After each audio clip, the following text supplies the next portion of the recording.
ये कहानी अमेरिका की एक जगह लुजियाना की है, जहाँ पर फ्लड यानी खतरनाक सैलाब आ जाता है। इन हालात में कुछ कैदियों को एक महफूज जगह पर ले जाया जा रहा था, लेकिन ये सैलाब अपने साथ बहुत बड़ा खतरा भी ले आया, जो पूरे शहर के लोगों पर मौत की तरह मंडलाता है। अब वो खतरा क्या था और इंसान अपनी जान उससे कैसे बचाएंगे, यही जानेंगे हम इस कहानी में। तो शुरुआत होती है लुजियाना जगह को दिखाने से, जहाँ खबरों पर बताया जा रहा था कि मौसमी हालात ठीक नहीं और यहाँ बहुत बड़ा सैलाब आने वाला है। तो सभी लोगों को फौरन शहर खाली करने के हुक्म दे दिए जाते हैं। अब ऐसे में रात के वक्त हम एक कपल को देखते हैं जो खतरनाक तूफान में फंस गई थी। हवा बहुत तेज थी, तूफानी बारिश आ रही थी। ये कपल जल्दी से अपनी जान बचाने के लिए एक जगह पर आ गए। अंदर आकर आदमी दरवाजा बंद करने की बहुत कोशिश करता है, लेकिन हवा का जोर इतना ज्यादा था कि दरवाजा ही टूटकर अलग हो जाता है। फिर ये दोनों सोचने लगे कि क्या करना है। औरत का ध्यान जैसे इधर उधर हुआ, आदमी पर जो दरवाजे के पास खड़ा था एक बहुत बड़ा एलिगेटर यानी मगरमच्छ हमला कर देता है और एक ही सेकंड में उसे उठाकर साथ ले गया और पलक झपकते ही उसे खा जाता है। उस आदमी को मारने के बाद मगरमच्छ दोबारा वापस आया, क्योंकि अब वो उस औरत को मारने वाला था और उसकी तरफ बढ़ रहा था। अब औरत अपने सामने इस इतने बड़े खतरे को देखकर काफी डर गई। उसकी सांसें अटक गई। वो बचकर भागने की कोशिश करती है, लेकिन अगले ही पल मगरमच्छ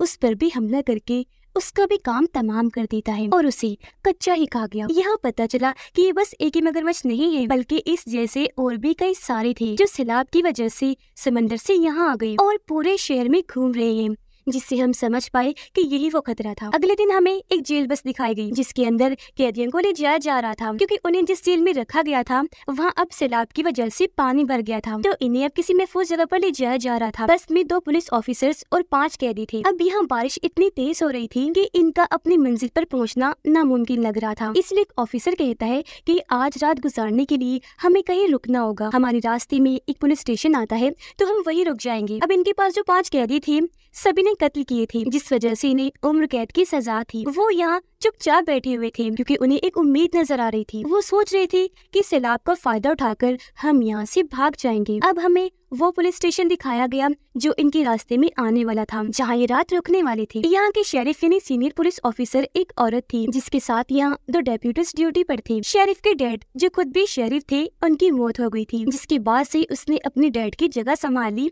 यहाँ की वो शेरिफ बन गई, जो अपने काम को लेकर बहुत सीरियस है। अब ये जिस एरिया में थे यहाँ भी सैलाब आने का खतरा था, पर ये लोग इस बात से अनजान थे। शेरिफ अपने डेप्यूटी से बात करने आती है, क्योंकि पुलिस स्टेशन के अंदर पानी आ रहा था, तो बेसमेंट के भरने का खतरा था। वहाँ का दरवाजा खुला हुआ था, हालांकि उसने दूसरे डेप्यूटी को बेसमेंट का दरवाजा बंद करने के लिए भेजा भी था। खैर अब यहाँ ये डेप्यूटी शेरिफ को बताता है कि कुछ ही देर में हमारे यहाँ कुछ मेहमान आने वाले हैं। एक बस में 5 कैदियों को लाया जा रहा है, जिसकी इजाजत मैंने दे दी है। जो सुनकर शेरिफ काफी परेशान होने लगी, क्योंकि यहाँ ज्यादा पुलिस ऑफिसर्स नहीं थे, तो 5 कैदियों को संभालना, उन्हें रखना थोड़ा मुश्किल हो सकता था। अब शेरिफ दूसरे डेप्यूटी को दोबारा से बेसमेंट में भेजती है कुछ लाने के लिए, पर इसी बीच हम देख पाते हैं कि वो बड़े बड़े खतरनाक मगरमच्छ छत के रास्ते इस पुलिस स्टेशन के अंदर घुस गए हैं। तो अब जब वो डेप्यूटी नीचे गया तो देखता है कि बेसमेंट में पानी भर गया है, जहाँ तभी पानी के नीचे से एक मगरमच्छ उस पर हमला कर देता है और एक झटके में खींचकर पानी में ले गया, खा जाता है और पानी में बस उसका खून ही खून देखने को मिलता है। पर ऊपर शेरिफ और डेप्यूटी इस सबसे अनजान थे। अब हम कुछ लोगों को देखते हैं जो गुंडों का एक ग्रुप था और वो अपने कैदी साथी को छुड़वाना चाहते थे, जो उसी बस में था जिसे हमने देखा, और वो बस पुलिस स्टेशन जा रही है। इनका हेड भी था। यहाँ उन्होंने अपने साथी को बचाने के लिए पूरा प्लान किया हुआ था, लेकिन जब भी रास्ते में रुककर बस का इंतजार कर रहे थे तो बस मुड़ती नहीं बल्कि सीधी निकल गई, जिससे ये मायूस हो गई, क्योंकि इन्हें उम्मीद थी कि जैसे बस मुड़ेगी हम उस पर हमला करके अपने साथी को बचा लेंगे। वो सोचते हैं कि उन लोगों ने अपना प्लान बदल लिया, तो सभी परेशान हो गई। लेकिन उनका हेड कहता है कि अगर उन्होंने अपना प्लान बदल लिया तो हम भी नया प्लान बना लेते हैं, हम उनके पीछे जाएंगे आखिर तक। शाम तक बस पुलिस स्टेशन पहुंच गई। गन लेकर शेरिफ और उसका डेप्यूटी बाहर आए और सभी कैदियों को अंदर ले जाते हैं, जहाँ सभी के रिकॉर्ड्स चेक किए गए। अब शेरिफ क्योंकि एक औरत थी तो 4 कैदी उससे बदतमीजी करने लगे, लेकिन वो भी शेरिफ थी, कोई छोटी बच्ची नहीं, तो उसे अच्छे से पता था कि ऐसे लोगों को कैसे हैंडल करना है। वो बारी बारी सबसे बात करके उनका मुंह तोड़ जवाब देती है। अब इन 5 कैदियों में 4 तो बहुत बदतमीज थे, लेकिन जो एक था वो चुपचाप शांत था। उसका नाम कोड होता है। वो यहाँ कोई बात नहीं करता, आराम से खड़ा रहता है, जो चीज शरीफ ने नोटिस कर ली थी। यह शरीफ इनसे कहती है कि मैं तुम सबको साफ साफ बता देती हूँ कि सैलाब की वजह से हालात बहुत खराब है, तो आराम से रहना और दुआ करना कि आज रात खैरियत से गुजर जाए। लेकिन हाँ, अगर तुमने कोई होशियारी करने की कोशिश की तो मैं ये भी साफ साफ कह देती हूँ कि तुम्हें जान से मार डालूंगी। जिसके बाद उन सभी को अपने अपने सेल में बंद कर दिया जाता है। अब बाहर गुंडों का ग्रुप इस बस का पीछे करते करते यहाँ पहुँच गया था। वो सोचते हैं कि अंदर ज्यादा सिक्योरिटी नहीं होगी तो हम अंदर जाएंगे और गन पॉइंट पर अपने साथी को छुड़वा कर ले आएंगे। अब जब शेरिफ और डेप्यूटी अपने ऑफिस वापस आए तो बाहर से वो ग्रुप स्टेशन पर गोलियां चलाना शुरू कर देता है। ये दोनों जल्दी से अलर्ट हो गए, फौरन महफूज जगह पर जाकर जवाब में गोलियां चलाने लगते हैं। लेकिन इसी बीच गुंडे और उनका हेड अंदर घुस आए। उन्होंने सामने गन्स की हुई थी। यह हेड पूछता है कि यहाँ कितने लोग हैं। अब शेरिफ और डेप्यूटी जहाँ एक जगह छुपे हुए थे वहाँ से शेरिफ जवाब देती है कि बस हम ही लोग हैं, एक मैं और एक मेरा डेप्यूटी साथी। वो यहाँ सच बोलती है, कोई चालाकी नहीं करती, क्योंकि वो ये हरगिज नहीं चाहती थी कि किसी की जान जाए। गुंडों का हेड कहता है कि हम यहाँ बस अपने साथी को लेने आए हैं, हम वादा करते हैं कि किसी को नहीं मारेंगे अगर तुम हमें हमारा काम करने दोगे तो। जिस पर शेरिफ मान जाती है क्योंकि वो सुकून चाहती थी। लेकिन वो दो पुलिस ऑफिसर्स जो इन कैदियों को यहाँ लाए थे, जो अब उनकी सेल्स के बाहर निगरानी कर रहे थे, उन्हें भी गोलियां चलने की आवाज आई थी। इसीलिए उनमें से एक गन लेकर ऊपर आया चेक करने। देखता है कि एक जगह शेरिफ छुपी हुई है क्योंकि पुलिस स्टेशन पर हमला हो चुका है। शेरिफ उसे इशारा करती है कि कोई हरकत ना करे, यानी गोली वगैरह ना चलाए। लेकिन वो गन लेकर उन लोगों के सामने आ गया। उसे देखते ही सभी उस पर अंधाधुंध गोलियां चलाने लगे, जिस वजह से वो काफी दूर जाके गिरा और उसकी वहीं पर मौत हो गई। ये देखकर शरीफ ने भी जल्दी से अपनी गन ली और उनकी तरफ शूट करती है। उनकी भी एक आदमी को गोली लगी और वो वहीं जख्मी होकर गिर जाता है। लेकिन थोड़ी ही देर में शरीफ और डेप्यूटी सरेंडर कर देती है, यानी अपने हथियार डालकर खुद को उनके हवाले कर दिया था। गुंडों का हेड पूछता है कि कैदी कहाँ है। तब शरीफ उन्हें वहाँ लेकर जाती है जहाँ सेल्स थे। यहाँ एक पुलिस ऑफिसर गन लेकर खड़ा था जो उनकी तरफ तान देता है। तब शरीफ उसे कहती है गन नीचे करो। गुंडों का हेड भी उसे धमकाता है कि कर लो नीचे गन, क्योंकि अगर तुमने गोली चलाई तो अच्छा नहीं होगा। तब यहाँ वो शरीफ की बात मानकर गन नीचे रख देता है और अपने हाथ ऊपर करके खड़ा हो जाता है। यहाँ गुंडों का हेड बस एक आदमी को छुड़वाने आया था जो उसका साथी था, और वो और कोई नहीं बल्कि कोड था, इन्हीं चुपचाप शांत वाला कैदी। उसका सेल खोला जा रहा था। तब बाकी कैदी गुंडों के हेड को कहती है कि हमें भी यहाँ से बाहर निकालो, अपना साथी बना लो, हम तुम्हारी मदद करेंगे। जिस पर हेड साफ साफ कह देता है कि नहीं, मैं बस इसे छुड़वाने आया हूँ क्योंकि ये मेरा साथी है। अब कोड का सेल खोलकर उसे बाहर निकाला गया जहाँ दोनों आपस में मिले। लेकिन बारिश काफी तेज थी तो फिलहाल वो यहाँ से नहीं निकल सकती थी, इसीलिए इंतजार करने का फैसला करती है। अब इनका वो साथी जो शरीफ की गोली से जख्मी हो गया था, वो नीचे वाले फ्लोर पर बैठा था जिसका बहुत तेजी से खून बह रहा था। उसके खून को सूंघकर मगरमच्छ यहाँ आया और सीधा आकर उस पर हमला कर देता है। एक ही वार में उसे पूरा निकल गया और ऐसे उसकी भी मौत हो जाती है। थोड़ी देर हो गई थी और अब गुंडों का हेड कोड को लेकर यहाँ से निकलने वाला था, पर जाते जाते वो शरीफ को कहता है कि यहाँ लगे सभी कैमरास को हमें खराब करना है और जो हमारी शुरू से अब तक रिकॉर्डिंग हुई है उसे डिलीट करना है ताकि हर चीज क्लियर हो, हमारे खिलाफ कोई सबूत न रहे। शरीफ उसे यकीन दिलाती है कि आपको फिक्र करने की जरूरत नहीं है, पानी भरने की वजह से कैमरास पहले ही खराब हो चुके हैं। लेकिन क्योंकि हेड को उस पर यकीन नहीं था, इसीलिए वो अपने एक साथी को शरीफ के साथ भेजता है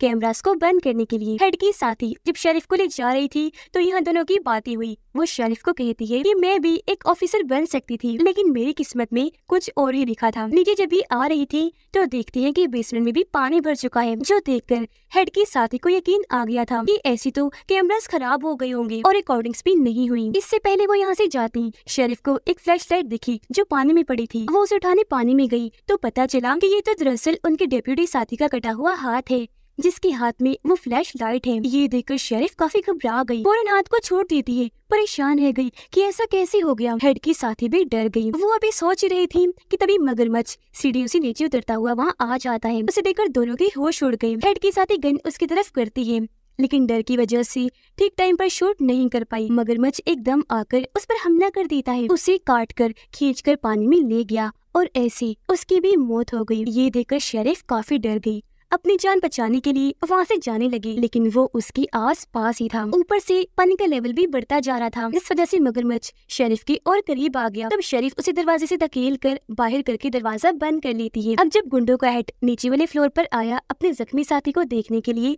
तो वो वहाँ पर नहीं था, क्योंकि हम जानते हैं मगरमच्छ ने उसे भी मार दिया। उसका कटा हुआ सर ही बस वहाँ पानी में तैर रहा था, बाकी जिस्म गायब था। चलते चलते उसे शरीफ मिली जो बहुत ज्यादा घबराई हुई थी, बुरी तरह हाँफ रही थी। हेड ने उसे पूछा कि मेरी वो साथी कहाँ है जो तुम्हारे साथ गई थी। इस पर शरीफ जवाब देती है कि वो बेचारी नहीं रही। हेड फिर पूछता है क्या उसे मगरमच्छ ने मार दिया। ये सुनकर शरीफ को हैरानी हुई। वो पूछती है कि हाँ, लेकिन तुम ये बात कैसे जानते हो। जिस पर हेड उसे नीचे की तरफ इशारा करके कहता है कि वो देखो नीचे ही है मगरमच्छ। उसे देखकर मुझे अंदाजा हो गया था, और अब ये भी ऊपर आ रहा है, जिसे देखकर दोनों जल्दी से अपनी जान बचाकर भाग गए। ये सेल्स वाले एरिया में आ गए थे, लेकिन तभी पीछे से मगरमच्छ गुंडों की हेड की टांग पकड़ लेता है। वो नीचे गिर गया। तब कोर्ट ने जल्दी से आकर उसका हाथ पकड़ लिया ताकि मगरमच्छ उसे खींचकर न ले जाए, लेकिन वो हेड को नहीं बचा पाया क्योंकि एक ही झटके में मगरमच्छ उसे खींचकर ले ही जाता है और उसकी मौत से कोर्ट बहुत ज्यादा दुखी हो गया, पर जल्दी से दरवाजा बंद कर देता है। अब एक कैदी जो इन सब हालात की वजह से काफी घबरा गया था और उसे कोर्ट की बचने न बचने की कोई परवाह नहीं थी, वो शेरिफ पर गन तान देता है और फैसला करता है कि मैं सब कैदियों को आजाद कर दूंगा, जिसके बाद वो शेरिफ को मार देंगे और हम यहाँ से भाग जाएंगे। वो बटन दबाने लगा, हालांकि कोर्ट उसे मना भी करता है, लेकिन वो नहीं सुनता और बटन के दबते ही सारे कैदी आजाद हो गए। 2 कैदी शेरिफ को मारने लगे, एक गला पकड़ लेता है तो बाद में दूसरा उसे मुक्कों से मारता है, लेकिन शेरिफ जो बहुत बहादुर थी वो एक पर टांग से वार करती है और एक पर मुक्कों से, और ऐसे उसने इन दोनों से खुद को बचाए रखा। ये देखकर कोर्ट को गुस्सा आ गया। वो इन्हें समझाता है कि तुम लोग पागल हो गए हो, हमें आपस में नहीं लड़ना चाहिए बल्कि कैसे भी करके खुद को जिंदा रखना चाहिए। हमसे भी खतरनाक चीजें यहाँ अंदर घुस आई हैं जो हमारा ही शिकार करना चाहती हैं। कोर्ट के हाथ में गन थी, वो 2 पुलिस ऑफिसर्स को भी आजाद करवा लेता है जिन्हें कैदियों ने बंद कर दिया था। यह सब अकल से काम लेते हैं और इसी बारे में बात कर रहे थे कि अब इन बड़े बड़े मगरमच्छ से कैसे बचना है। एक कैदी बताता है कि आप सबको अंदाजा नहीं हम कितनी बड़ी मुश्किल में फंस चुके हैं। सिर्फ मगरमच्छ का खतरा ही नहीं है बल्कि पानी का लेवल भी बढ़ता जा रहा है। पानी जब यहाँ पूरा भर जाएगा तो हम मारे जाएंगे, एक तो पानी की वजह से, दूसरा मगरमच्छ की वजह से जिन्हें यहाँ आने से एक दरवाजे ने रोका हुआ है, लेकिन पानी के तेज बहाव से वो यहाँ आ सकते हैं तो हमें यहाँ से निकलना होगा। जिसके बाद ये लोग वहाँ कपड़ा बांधकर एक एक करके यहाँ से ऊपर जाने लगते हैं। सबसे आखिर में एक कैदी रह गया था क्योंकि उसे चढ़ने में मुश्किल पेश आ रही थी। वो रो रो कर अपने साथी से मदद मांगता है क्योंकि यहाँ पानी के लेवल के साथ मगरमच्छ आ चुका था, लेकिन उसका साथी इतना खुदगर्ज था कि उसकी कोई मदद नहीं करता और वो बेचारा पानी में जाके गिरता है। अब मगरमच्छ तो इसी इंतजार में बैठा था, इसलिए फौरन वहाँ आकर उस पर हमला कर देता है और काट काट कर उसे खा जाता है। उसकी दर्दनाक मौत सब अपनी आंखों से देख चुके थे। एक मगरमच्छ मुंह खोलकर ऊपर आया, लेकिन शरीफ ने उस पर गोली चलाकर उसे वापस भेज दिया। अब जब ये ऊपर आई तो रास्ते बंद थे, तो यहाँ भी इन्हें वेंटिलेशन के रास्ते से होकर गुजरना पड़ता है, लेकिन फिर भी ये वहाँ से गुजरकर जैसे तैसे ऊपर आ गई, जहाँ खतरा थोड़ा कम था क्योंकि यहाँ पानी नहीं था। इन्हें बस यहाँ इंतजार ही करना था। लेकिन जो कैदी थे वो तो यहाँ से भागने का सोच रहे थे क्योंकि उन्हें मालूम था कि जब ये सारे हालात ठीक हो जाएंगे इन्हें वापस जेल में बंद कर दिया जाएगा। इसलिए 2 कैदी आपस में प्लान बनाते हैं। यह शरीफ कोर्ट से बात करती है, कहने लगी कि तुम मुझे बाकी कैदियों जैसी नहीं लगी, मैं नहीं मानती कि तुमने किसी का खून किया होगा। तब कोर्ट बताता है कि मैं असल में अफगानिस्तान में था, लेकिन अपने सीनियर से झगड़ा करने की वजह से नौकरी से निकाल दिया गया, जिसके बाद मैंने ड्राइवर की नौकरी करना शुरू कर दी, जिस पे मुझे कुछ लोगों ने ऑफर की कि हम बैंक लूटेंगे, इसमें तुम्हारी थोड़ी सी मदद चाहिए, तुम्हें ज्यादा कुछ नहीं करना, बस हमारे लिए गाड़ी चलानी है। मैं उनकी बात मान गया, लेकिन मैंने ये शर्त रखी कि तुम किसी की भी जान नहीं लोगे। वो लोग भी मान गए, उन्होंने मुझसे इस चीज का वादा किया। लेकिन जब हम चोरी करके निकल रही थी तो एक पुलिस ऑफिसर ने हमें रोक लिया। तब उन लोगों ने मुझे मजबूर किया, धमकी दी पुलिस पर गोली चलाने की। मैंने उस पर गाड़ी चढ़ा दी, जिसके बाद हम पकड़े गए। ये सुनकर शरीफ को यकीन हो गया कि कोर्ट सच में असली मुजरिम नहीं है, बल्कि जुर्म इससे जानबूझ के करवाया गया और इसे मजबूरी में करना पड़ा। 2 कैदियों को एक अलग कमरे में रखा हुआ था, जहाँ अभी भी पुलिस ऑफिसर्स उन पर नजर रख रहे थे, पर एक कैदी की नजर तो गन पर थी। वो सोच रहा था कि किसी तरह गन उठाऊं और इन दोनों ऑफिसर्स को शूट करके यहाँ से भाग जाऊं। अब तभी एक कैदी पर मगरमच्छ का हमला हुआ,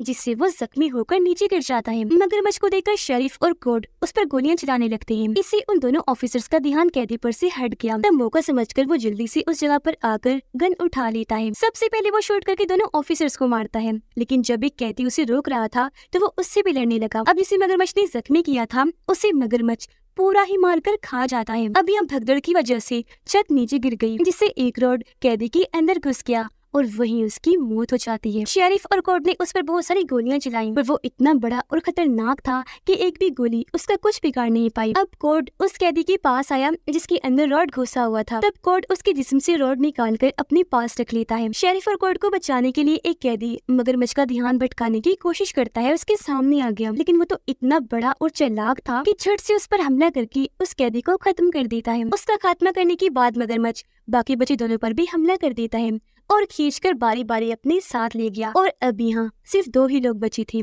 शेरिफ और कोर्ट। लेकिन हैरत, तभी यहाँ गुंडों का हेड आ गया। जी हाँ, वो मरा नहीं था, अभी तक जिंदा था, क्योंकि जब मगरमच्छ इसे अपने साथ लेकर गया था तो वो किसी तरह बचकर भाग गया था और अब यहाँ गन लेकर इनकी मदद करने आया था। उसे देखकर कोर्ट खुश हो जाता है कि थैंक गॉड मेरा साथी जिंदा है। लेकिन गुंडों का हेड उसे कहता है कि मैं सिर्फ तुम्हें ही लेकर जा सकता हूँ, ना कि इस शेरिफ को भी, क्योंकि मेरे पास बस 2 ही स्पीड बोट्स हैं, तो ये नहीं जा सकती। ये सुनकर कोर्ट भी जाने से मना कर देता है, क्योंकि वो शेरिफ को यहाँ मरने के लिए नहीं छोड़ सकता था। इस बात को लेकर दोनों की बहस हो गई, जिससे इनकी हाथापाई होने लगती है। यहाँ ये दोनों लड़ रहे थे तो दूसरी तरफ शेरिफ मगरमच्छ से वो एक जगह पर धमाका कर देती है। इससे मगरमच्छ तो मर ही गया, साथ ही इस बिल्डिंग को भी काफी नुकसान हुआ। धमाके की वजह से जो आग लगी थी उसकी लपेट में गुंडों का हेड भी आ जाता है, वो सारा जल गया, जिससे उसकी भी मौत हो गई। जिसके बाद शेरिफ और कोर्ट सही सलामत वहाँ से बाहर आकर स्पीड बोट लेकर इस जगह से निकल जाते हैं। जब ये दूसरी साइड पर पहुंचे तो आखिरी बार इनकी बात हुई। शेरिफ उसे कहती है कि जाओ, तुम